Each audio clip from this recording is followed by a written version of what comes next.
Dice la Biblia en 2 de Samuel capítulo 5 y dice el verso primero: vinieron las tribus de Israel a David en Hebrón y hablaron diciendo: henos aquí hueso tuyo y carne tuya somos. Amén. El Señor añada bendición a su palabra. David es proclamado rey de Israel. Es el título que esta versión esgrime para hablar acerca de lo que pasó con el rey David en lo que fue una etapa más de su vida. Ya vimos de David cómo pudo desarrollar a lo largo de los años de juventud experiencias con Dios. Luego vino el periodo de la prueba, pues tras las experiencias con Dios que traían la victoria sobre Goliat, el poder ser guardado de haber sido también en su corazón endurecido mientras ministraba al rey Saúl, que era atormentado de un espíritu. Finalmente, ahora David, siendo por el pueblo loado o alabado o elogiado, tiene que sufrir los celos de su suegro, quien decide perseguirlo, y esto se constituye en una gran prueba para el mismo David. Pero las pruebas fortalecen el corazón, fortalecen el alma.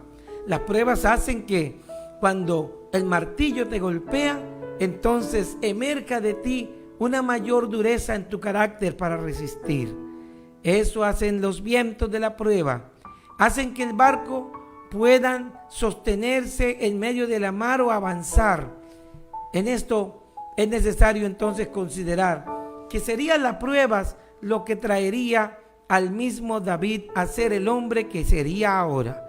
Recuerde que hasta el Nuevo Testamento dice, ya en el tiempo del Espíritu Santo, que la tribulación produce paciencia. Y ciertamente lo que David alguna vez le sorprendió al ver a su suegro Saúl persiguiéndole, ahora tranquilamente era un pan diario. Todos los días se levantaba y sabía: deberé estar alerta porque mi suegro querrá matarme. Todos los días se levantaba y miraba en dónde podría venir la muerte y libraba su defensa ante la muerte. ¿Usted cómo ha enfrentado la prueba? ¿Todos los días reniega de ella?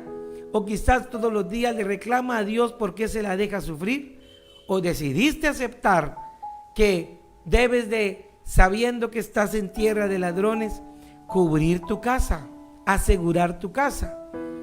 En fin, hay personas que si alguna bendición Dios nos da, sabemos que ella tiene su riesgo. El que tiene un automóvil sabe que podría robárselo en cualquier momento, así que paga un seguro todo riesgo, y por esa módica suma que paga y que debe ahorrar, entonces su automóvil queda protegido, y en el caso de un robo, pues entonces se podría volver a recuperarlo. Usted quizás se pone un calzado porque aunque le hubiera gustado disfrutar de niño haber caminado descalzo, sabe que en el camino al salir podría encontrar vidrios y alguna clase de herida que puede hacerse un cáncer y dañarte. En fin, todo se trata de que no huyas de la prueba, sino que la enfrentes, y que la enfrentes con los recursos debidos. Eso hizo David. David sabía que su suegro le perseguiría mientras estuviese vivo. Así que David decidió el que siempre estaría dispuesto a enfrentar la prueba.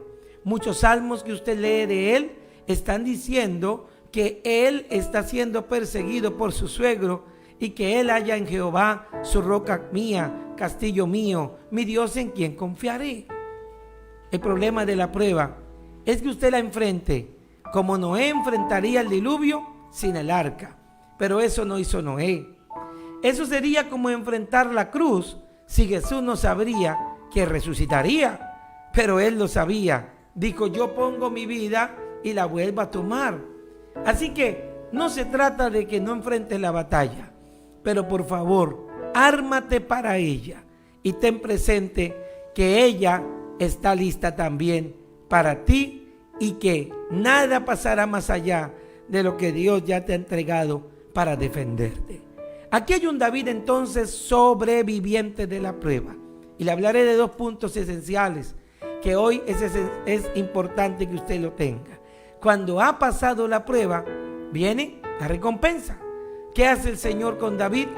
Muerto Saúl por sí mismo, entonces David, por los ancianos, es reunido para que lo proclamen el sucesor de Saúl, el rey de Israel. Ya había estado también incluso entrenándose como rey de Hebrón, pero ahora es todo Israel quien le dice: gobiérnanos.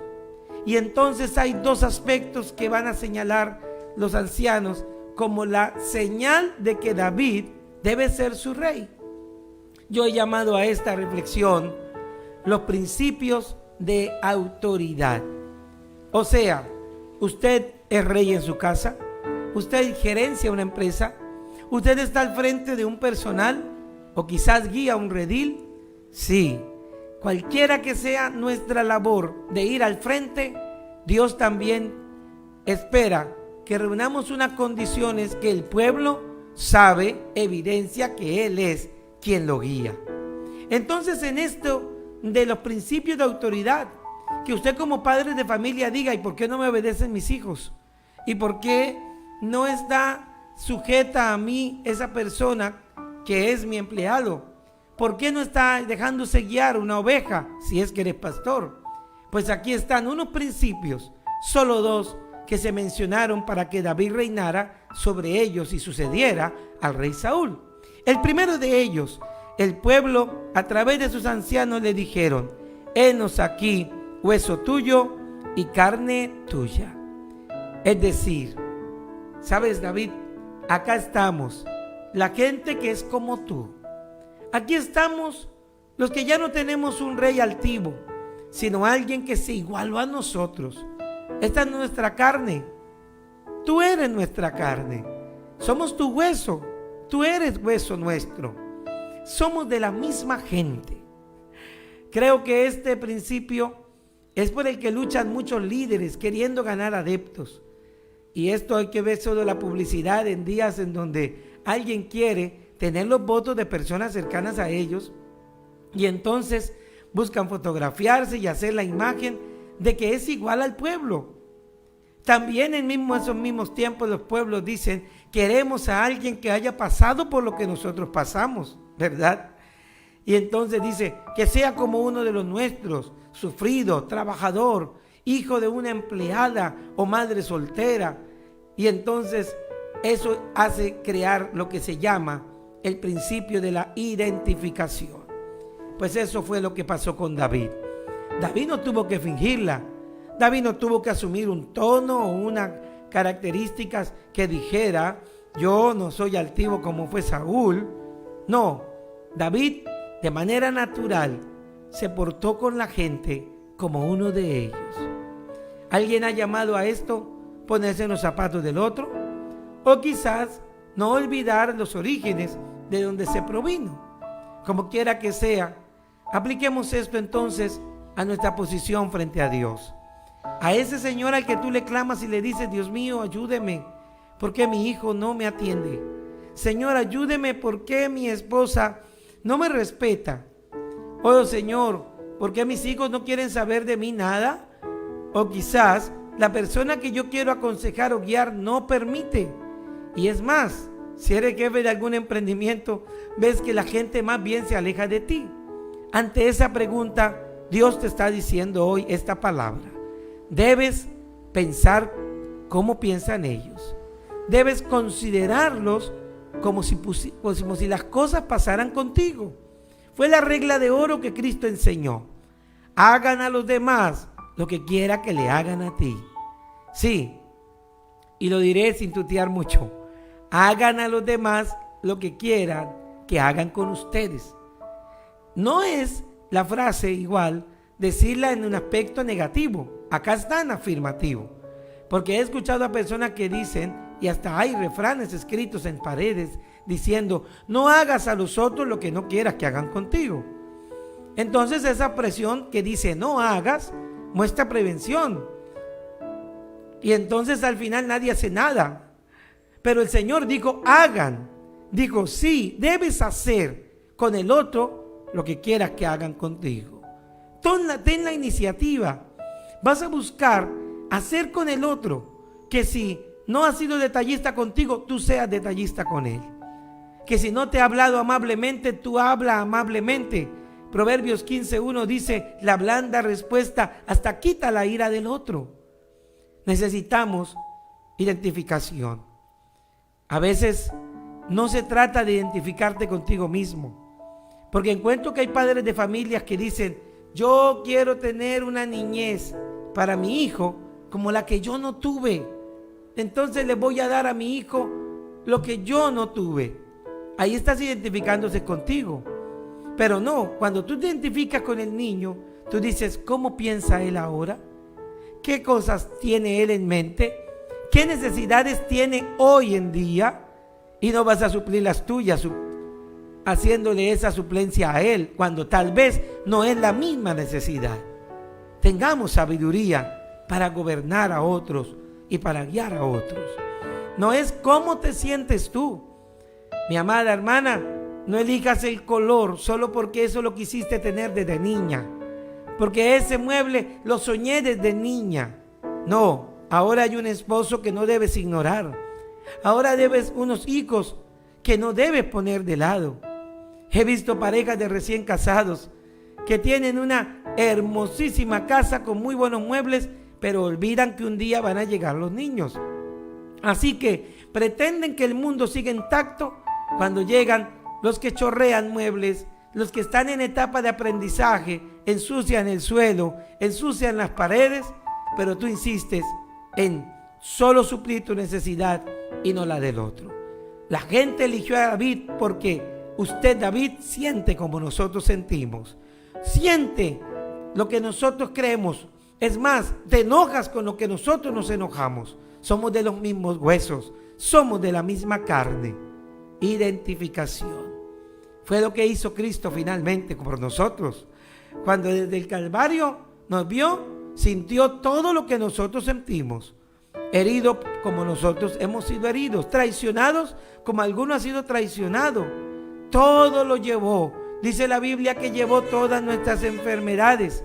Y también dice la Biblia hermosamente que Él, dice, sufrió lo mismo que nosotros a fin de compadecerse de nosotros.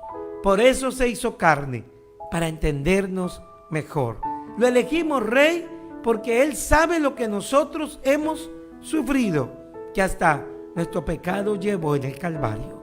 Entonces, ¿cómo no amarlo? ¿Cómo no te amarán tus hijos si tú puedes mirar su necesidad y ayudársela a suplir? Sí, no digas que eres padre si pasas un sostenimiento mínimo a tu casa y a los tuyos, seas que estés cerca o lejos. La justicia de Dios consiste en poder darle el bien al otro que yo esperaría para mí en la necesidad.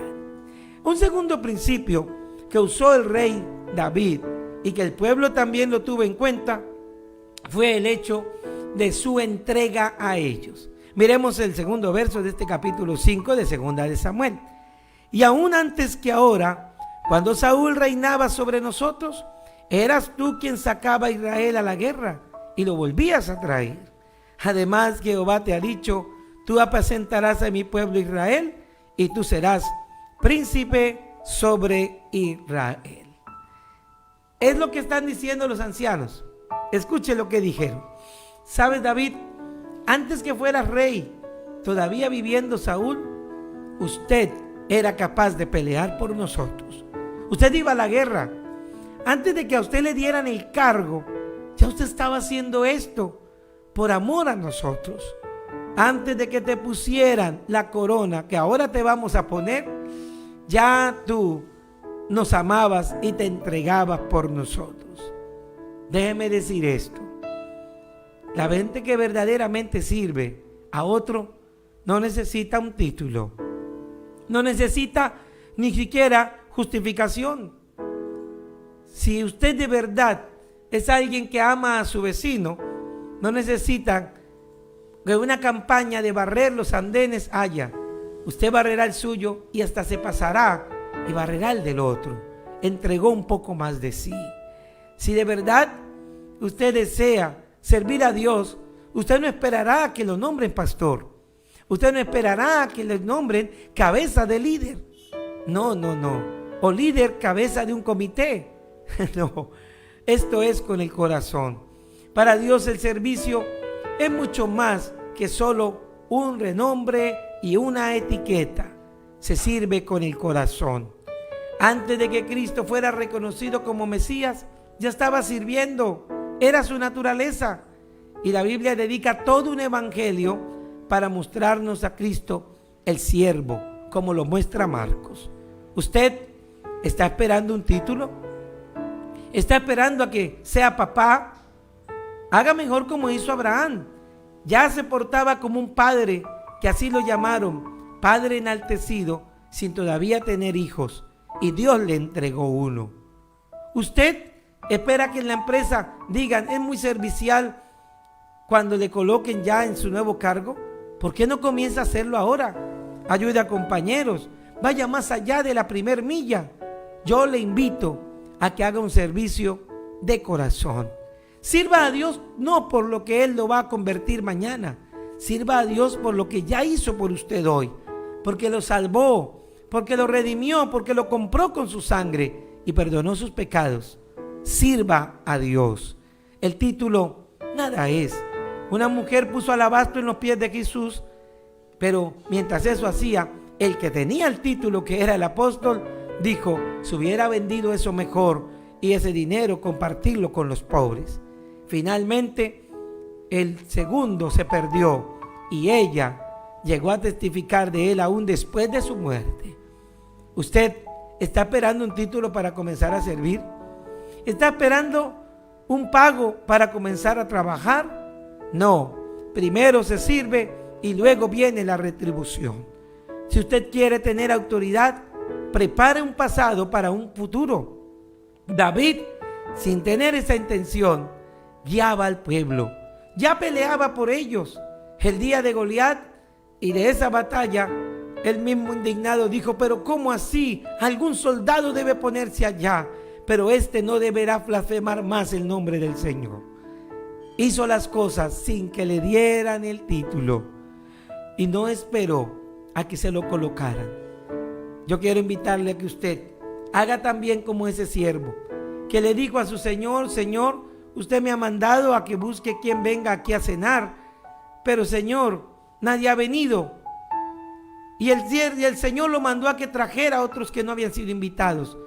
2 veces después, el siervo dijo, Señor, perdóneme el atrevimiento, pero ya están aquí los que usted mencionó, pero todavía hay puesto. ¿Quiere que vaya y busque a otros más? Sea ese siervo.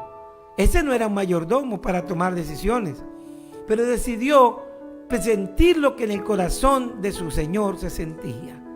Hoy le animo y le invito a que usted decida ir más allá. Jesús ama a ese tipo de siervos. Si alguno te pide que lleves con él 1 milla su carga, llévasela 2. Si alguno te pide el sombrero, pues dale el sombrero y también dale la capa. Ve más allá, que al fin y al cabo, quien haga eso, dice el Señor, a quien es fiel en lo poco, yo mucho más le pondré en sus manos. Y eso hizo con David. Dicho esto, identificándose el pueblo con él y reconociendo que le había servido cuando títulos no tenía, entonces le dijeron, ven David, y los ancianos de Israel lo llevaron como rey de Hebrón, y el rey David hizo pacto con los de Hebrón delante de Jehová y lo ungieron como rey de Israel.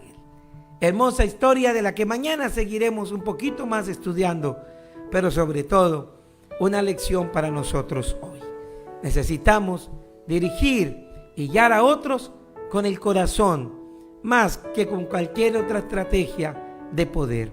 Porque si un poquito de poder te dan, hazlo como hizo el Rey de Reyes y Señor de Señores. Usó el poder para servir. Que te noten como el Padre que fue considerado y no como el Padre a quien había que insistirle que se identificara con la necesidad de sus hijos o que hiciera algo más que solo llevar un apellido y un título. Tú eres ese siervo de Dios y esa mujer con la que Dios quiere servir a otros. Hagámoslo, dejémonos usar por Él y pongámonos en las manos de Él.